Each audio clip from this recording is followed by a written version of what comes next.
वार्ता का विषय है झारखंड को इंडिया अलायंस ने कोड वर्ड के माध्यम से लूटा। आप सबकी जानकारी में है किस तरह से आलमगीर आलम जी के खिलाफ ईडी ने कार्रवाई किया। उसके पहले उनके ओएसडी और पीए और ओएसडी के सहायक को रंगे हाथों 32.20 करोड़ रुपए के साथ पकड़ा गया, राशि जब्त हुई और उनके कनेक्शन से 5 करोड़ और करीब 37 करोड़ रुपए रिकवरी हुई। मंत्री जी के बहुत करीबी उनके पर्सनल स्टाफ के पास।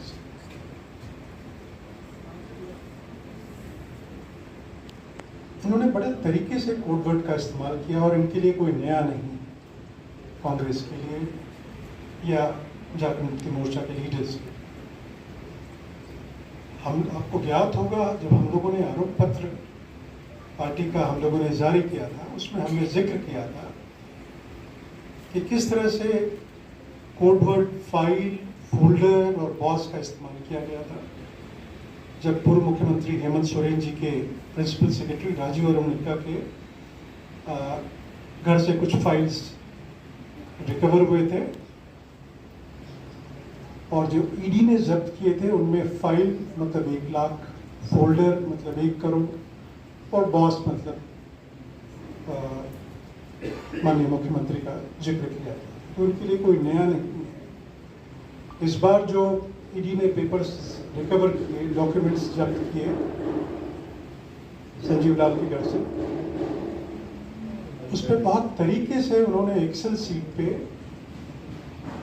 संजीव लाल ने मेंशन किया है कि किस काम के लिए उस योजना का मद कितना था, उसकी कमीशन कितनी दी गई और मंत्री जी को कितना पहुंचा गया। बहुत डिटेल उसमें जानकारी। लेकिन नाम की जगह उन्होंने इस्तेमाल किया एच से। ईडी ने कहा कि ये ऑनरेबल मिनिस्टर के लिए यूज किया गया और एम मिनिस्टर के लिए भी यूज किया और एम से किसी मनीष का भी नाम आ रहा है। उसी तरह से टेंडर कमेटी के लिए टीसी इस्तेमाल किया, चीफ इंजीनियर के लिए सी इस्तेमाल किया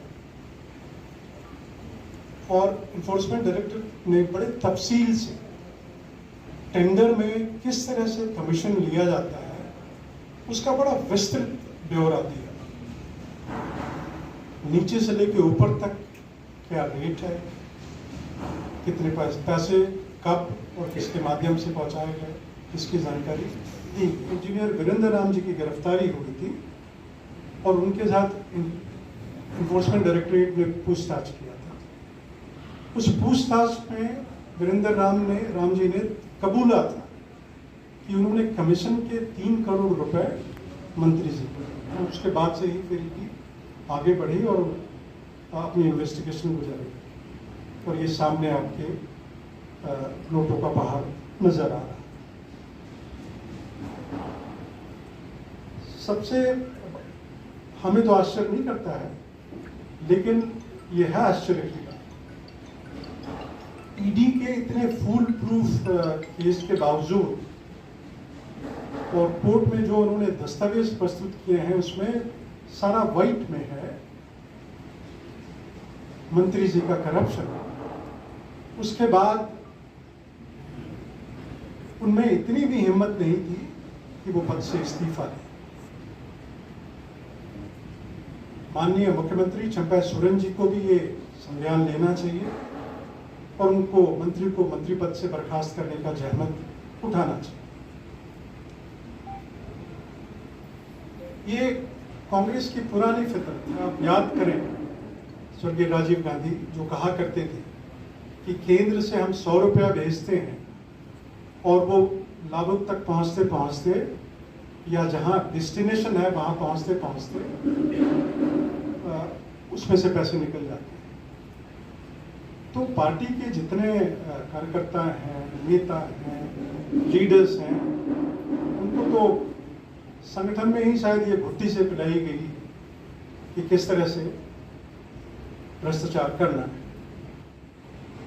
तो इसकी सजा जनता देगी जो बहुत करीबी निगाह रखी है इन सब मामले में। और जब उनको मौका मिलेगा ऐसे भ्रष्ट नेता को, ऐसे भ्रष्ट मंत्री को, ऐसे भ्रष्ट सरकार को उखाड़ देगा। हम लोगों के जमाने में एक रिकॉर्ड चलता था, आप भी याद करेंगे, HMV, हिज मास्टर्स फोर्स। इस इंडी अलायंस को हम लोग एक नया नाम देना चाहेंगे, HMCA, his masters corrupt alliance. इनसे करप्ट और भ्रष्ट न कोई सरकार आई है न आई। साथ ही मैं आपको एक सूचना भी आपको दे दूं, हेमंत सोरेन जी के मामले में जो सुप्रीम कोर्ट में थे, आज दूसरा दिन था जहां उन्होंने अपने बेल रिजेक्ट करने के बारे में और चुनावी गतिविधि में शामिल होने के लिए परमिशन मांगा था।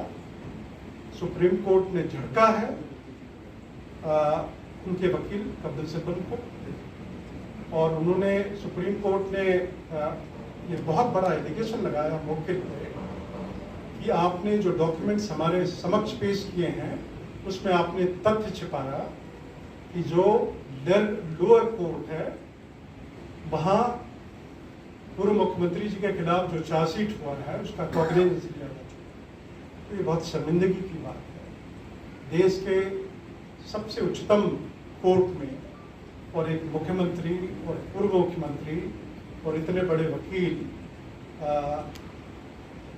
डॉक्यूमेंट्स और सच को छुपाने की कोशिश करते हैं। धन्यवाद।